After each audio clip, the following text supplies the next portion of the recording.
C'est une joie pour moi, ce matin, de me pencher aussi sur ce psaume 27.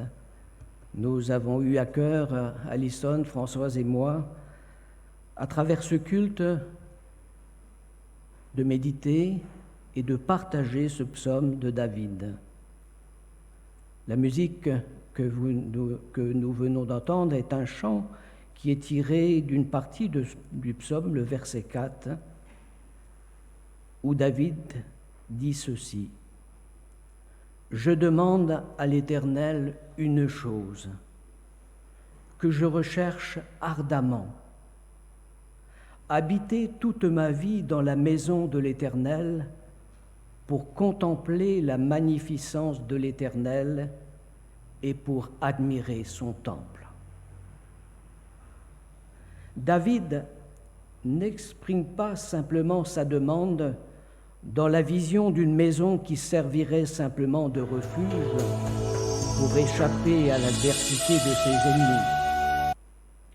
Encore moins de vivre reclus sur lui-même, séparé d'un monde qui lui semblerait étranger. Pas plus d'ailleurs que de rechercher l'admiration de ce que pourrait être la beauté d'un édifice consacré à l'Éternel. Sa foi sereine des premiers versets, bien que passant par des moments de crise, des moments difficiles, est le témoignage d'une foi reconnaissante, telle une prière constante, celle-ci étant sans cesse retrempée en elle.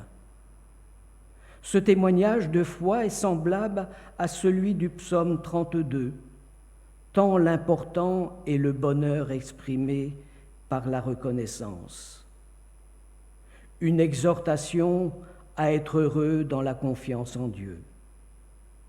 Il dira par ailleurs aussi, en invitant chacun: « Attends-toi à l'Éternel, demeure ferme et que ton cœur se fortifie.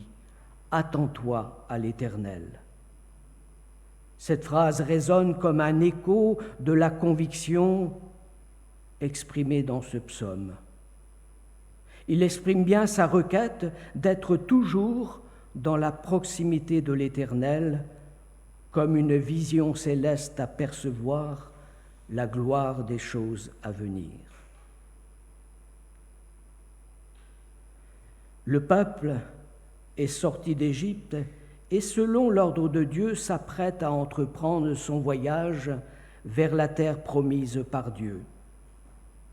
C'est revêtu d'humilité que Moïse, n'emportant avec lui que la précieuse table de la loi, conduit le peuple dans son périple. À chaque arrêt, il dressait la tente appelée celle de la rencontre, un peu à l'écart du camp. Ainsi, le guide qu'il était, seul, pouvait y pénétrer pour s'adresser à Dieu et venir dans sa présence. Par ailleurs, tout le peuple voyait la colonne de nuée s'arrêter à l'entrée de la tente, alors ils se levaient et se prosternaient, chacun à l'entrée de sa tente. L'Éternel parlait à Moïse face à face, comme un homme parle à son ami. Bien plus tard dans l'histoire, cela fait déjà longtemps que le peuple a pris possession de sa terre et vit une période de paix, de renommée grâce au roi Salomon. Celui-ci s'apprête à honorer la volonté de Dieu faite à son père, le roi David, selon sa promesse.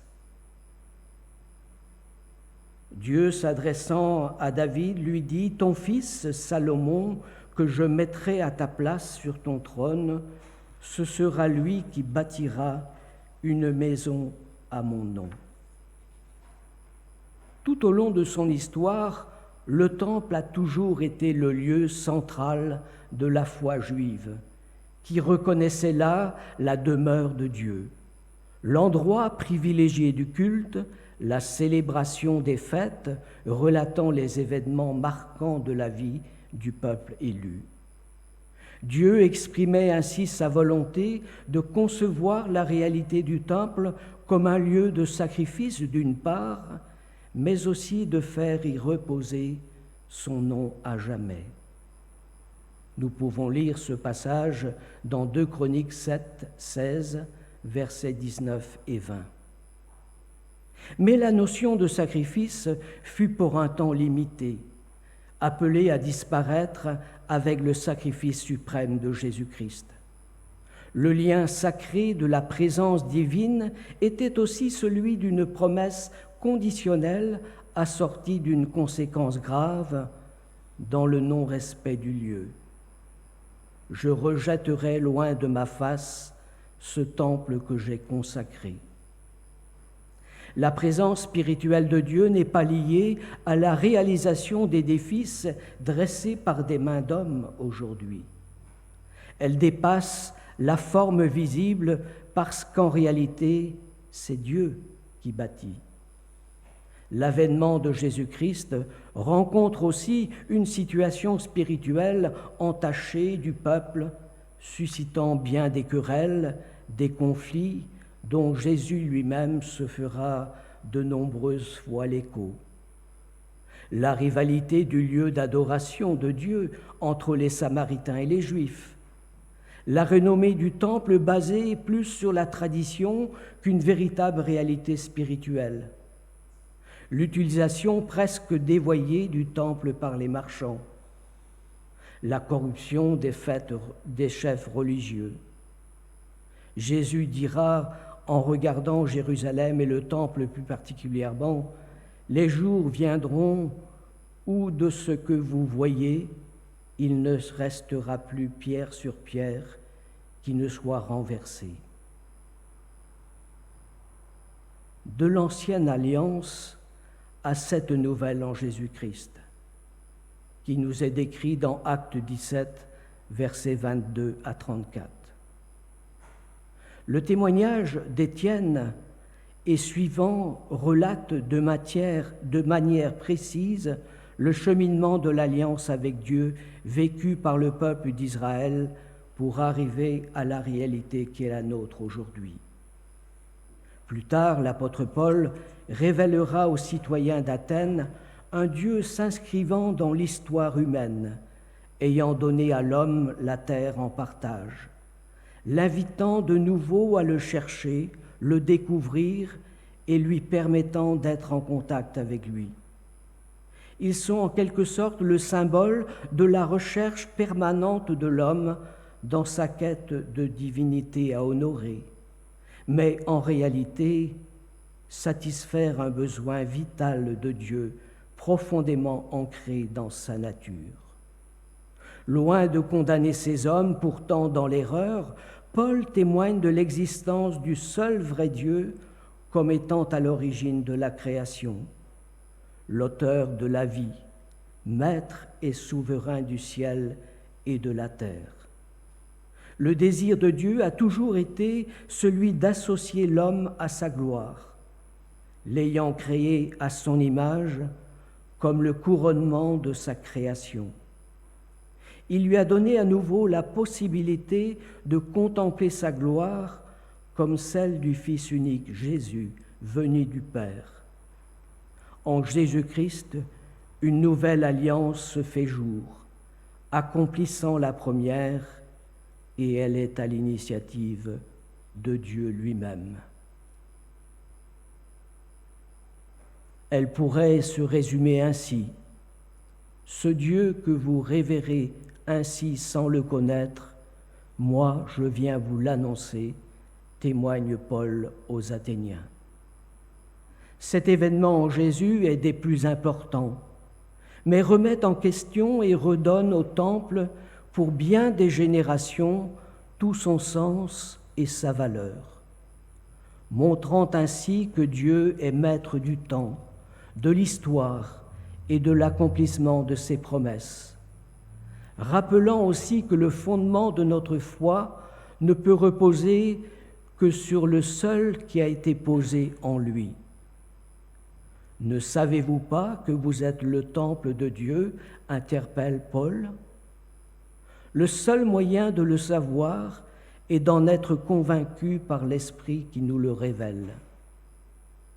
Aussi, insistant dans la prière envers les chrétiens, je lui demande, poursuit Paul, que selon la richesse de sa gloire, il vous donne d'être fortifiés avec puissance par son esprit dans votre être intérieur, et que le Christ habite dans vos cœurs par la foi. Il nous faut simplement donc l'accueillir, c'est notre responsabilité. Mais le temple que nous sommes, pour faire quoi ? Pour vivre le royaume. Lorsqu'on parle de règne, de royaume de Dieu, notre pensée se porte vers l'idée d'une réalité peu mesurable, en laquelle pourtant nous croyons, celle des cieux. Pourtant, Dieu veut partager avec l'homme un même espace de vie dans la vérité déjà présente dans son royaume, révélée à ses premiers disciples. Il leur disait, le royaume est déjà là, il est près de vous, il est en vous. Il ne viendra pas d'une façon extraordinaire, comme un événement que l'on pourrait observer. On ne dira point, il est ici, il est là.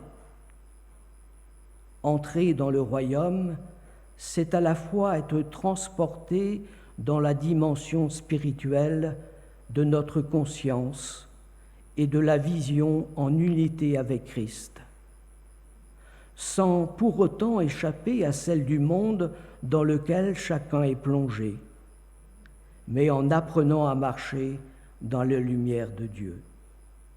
C'est ce qu'affirme aussi David lorsqu'il déclare « L'Éternel est ma lumière et mon salut ».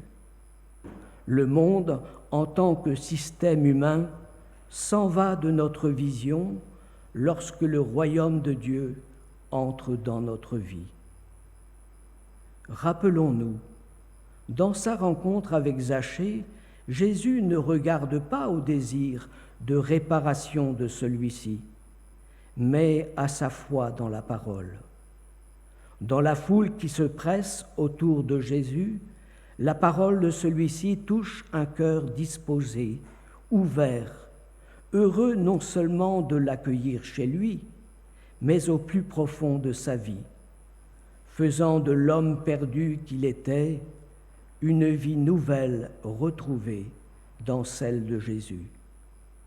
Aujourd'hui, dit Jésus, le salut est entré dans cette maison.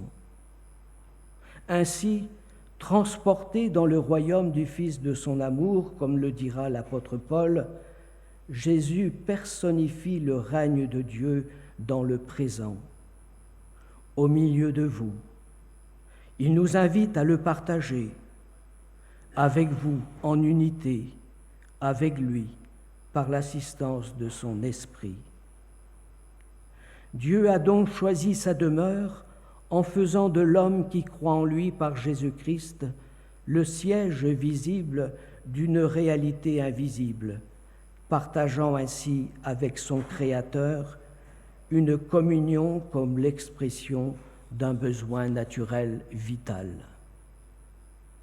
Le temple de l'ancienne alliance, pourtant détruit, ne cessera de susciter bien des conflits pour tenter de reconquérir ce qui a profondément marqué l'histoire de la chrétienté. Au fil des siècles, ont fleuri aux quatre coins du monde des édifices rivalisant sur le sens bien fondé ou non de leur existence, au risque de s'écarter du fondement trop souvent oublié. Le temple de Dieu, durant son histoire, peut ainsi être résumé. Moïse, autrefois, a été instruit par Dieu pour faire un abri, où paraîtrait la nuée qui viendrait la diriger. Puis, Salomon avait placé l'arche de Dieu dans un palais, où les tribus d'Israël rendaient gloire à l'Éternel. Mais maintenant, Dieu a choisi pour habiter en esprit, un temple constitué des chrétiens du monde entier, à l'image de la fidélité de Dieu et de tous ceux qui ont suivi le chemin de Jésus.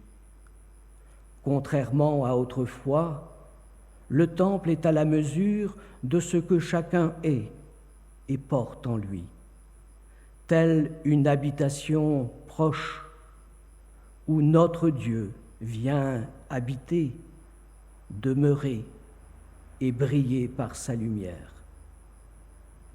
Je vous laisse enfin cette exhortation de l'apôtre Paul s'adressant aux chrétiens hébreux. Nous sommes sa maison, si nous retenons fermement jusqu'à la fin l'assurance et l'espérance dont nous nous glorifions. Alors, puissions-nous être édifiés ensemble pour être une habitation de Dieu en esprit. C'est le temple d'aujourd'hui. Et je vous invite à chanter « Nous sommes une maison pour toi ».